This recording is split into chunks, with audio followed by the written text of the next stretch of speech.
Hello everyone, আজকে আবার আমরা একটা নতুন টপিক নিয়ে স্লাইডটি শুরু করব। হ্যাঁ, এরপর থেকে যে স্লাইডগুলোতে প্রশ্ন উত্তর থাকবে সেই চ্যাপ্টারটি হবে শিলা ও মাটি নিয়ে। তাহলে শিলা ও মাটির প্রথম প্রশ্ন কি থাকবে না, তো শিলা কাকে বলে? এর উত্তরে কি লিখবো আমরা? বিভিন্ন খনিজ পদার্থের সমন্বয়ে গঠিত একটি যৌগিক পদার্থই হলো শিলা। এই গেল শিলা কাকে বলে।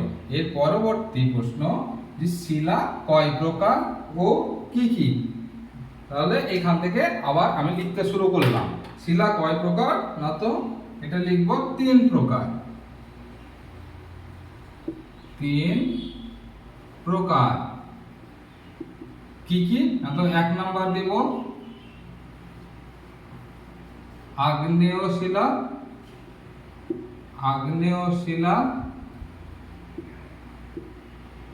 2 নাম্বার পাললিক শিলা।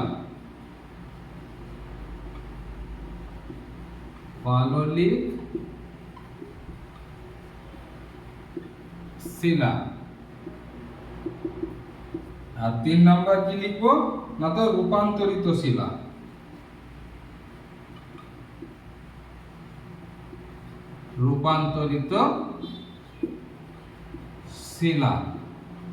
এই গেল শিলার প্রকারভেদ: আগ্নেয় শিলা, পাললিক শিলা ও রূপান্তরিত শিলা।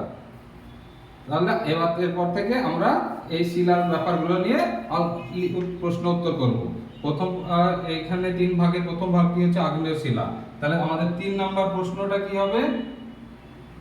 3 নাম্বার হচ্ছে আগ্নেয় শিলা কাকে বলে। আগ্নেয় শিলা কাকে বলে? তাহলে তার উত্তরে আমরা কি লিখব? ভূ অভ্যন্তরের ম্যাগমা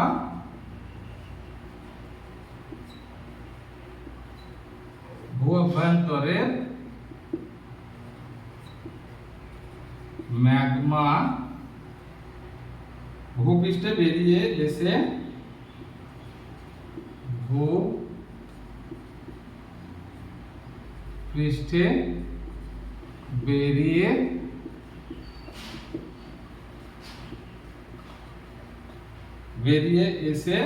ঠান্ডা হয়ে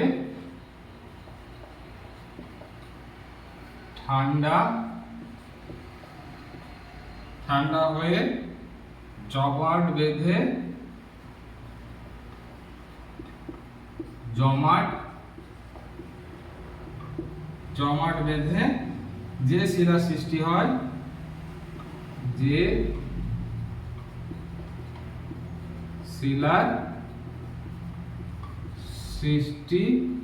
সৃষ্টি হয়, তাকে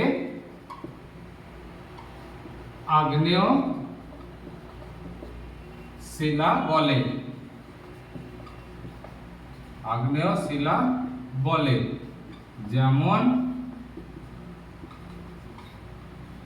গ্রানাইট,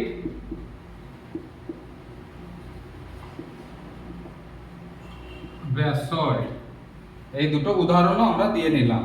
আগ্নেয় শিলা কাকে বলে না, তো ভূ অভ্যন্তরের ম্যাগমা ভূপৃষ্ঠে বেরিয়ে এসে ঠান্ডা হয়ে জমাট বেঁধে যে শিলার সৃষ্টি হয় তাকে আগ্নেয় শিলা বলে। যেমন গ্রানাইট, ব্যাসল্ট। এরপরে আমরা 4 নম্বর প্রশ্নে চলে যাব। 4 নম্বর প্রশ্ন কি না, তো এর দ্বিতীয় ভাগটা সেটা হলো গিয়ে পাললিক শিলা কাকে বলে।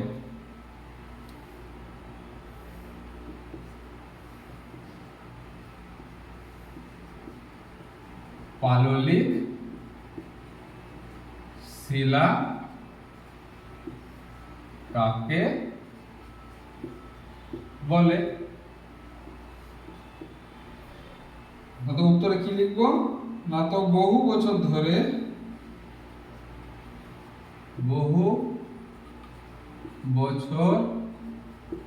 ধরে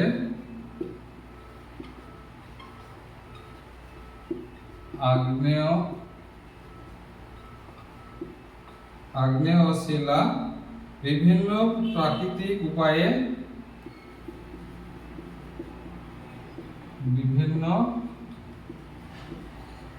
প্রাকৃতিক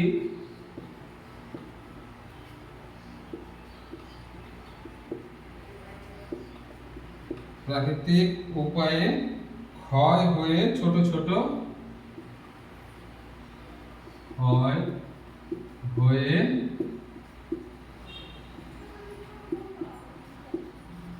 ছোট ছোট নুড়ি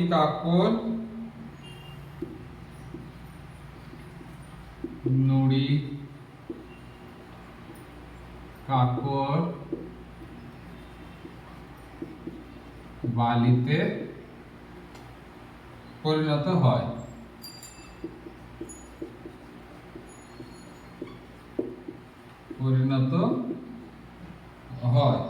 পরে এগুলো নদী বায়ু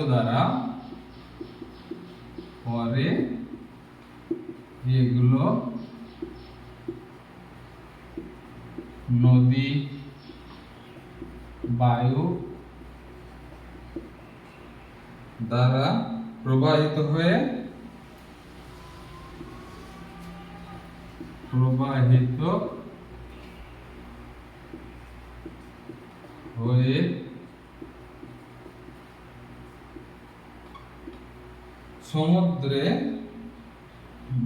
সমুদ্রের নিচে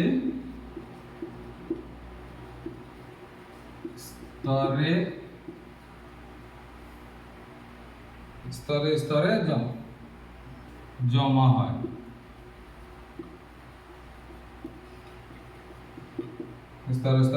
হয়।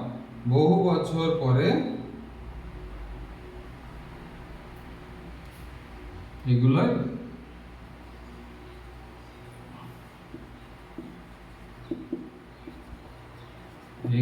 বহু বছর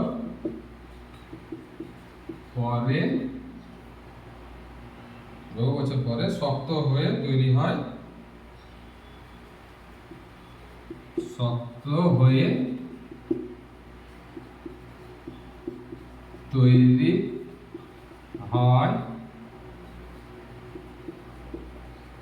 পাললিক শিলা, যেমন বেলে পাথর, কাদা পাথর। উদাহরণ দিয়ে নিই, বেলে পাথর,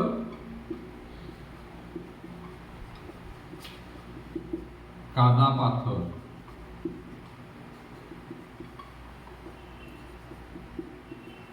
বেলে পাথর, কাদা পাথর। এই গেল আমাদের 4 নম্বর প্রশ্ন। এরপরে আমরা 5 নম্বর প্রশ্নটাও এই স্লাইডে কমপ্লিট করব। হ্যাঁ, আর একটি ভাগ, সেটা হলো রূপান্তরিত শিলা। 5 নম্বর প্রশ্ন,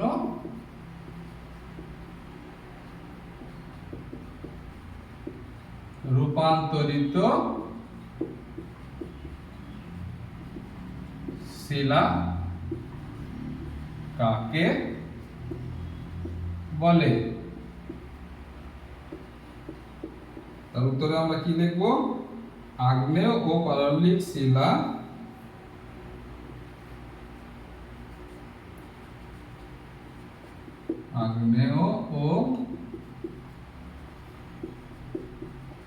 পাললিক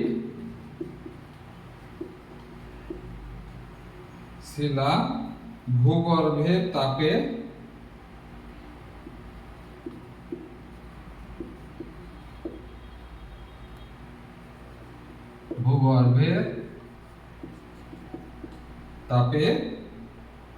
ও ভূপৃষ্ঠের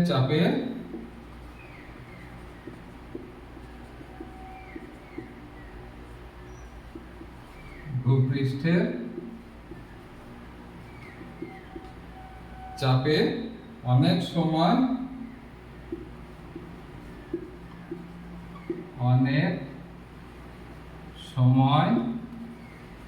বদলে গিয়ে রূপান্তরিত শিলায় পরিণত হয়।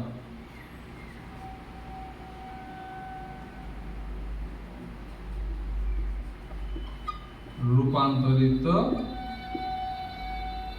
শিলায় পরিণত হয়।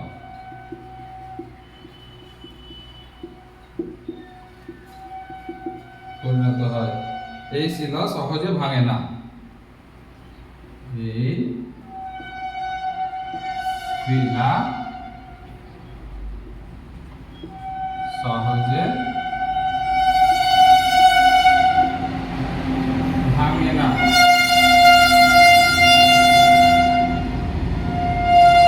আবার ক্ষয় প্রতিরোধ করে।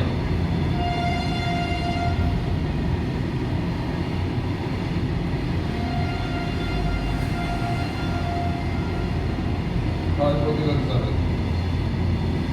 আমাদের যেমন উদাহরণ হিসেবে দিই, যেমন আমাদের বিশ্ববিখ্যাত সৌধ তাজমহল রূপান্তরিত শিলা দিয়ে তৈরি। যেমন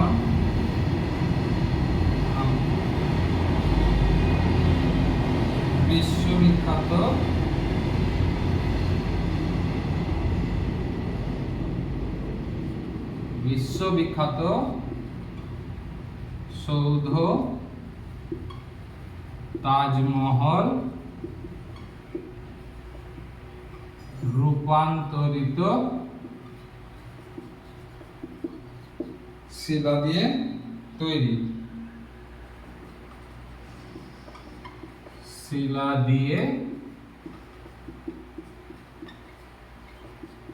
তৈরি। এই গেল রূপান্তরিত শিলা কাকে বলে এবং তার একটি উদাহরণ। আশা করি বোঝা গেল। আর কিছু নয়েজ প্রবলেমের জন্য সরি, এগুলো আমার কন্ট্রোলে নেই, এগুলো অনেক সময় হয়ে যায়। ঠিক আছে, পরবর্তী প্রশ্ন নিয়ে পরবর্তী স্লাইডে আবার আসবো।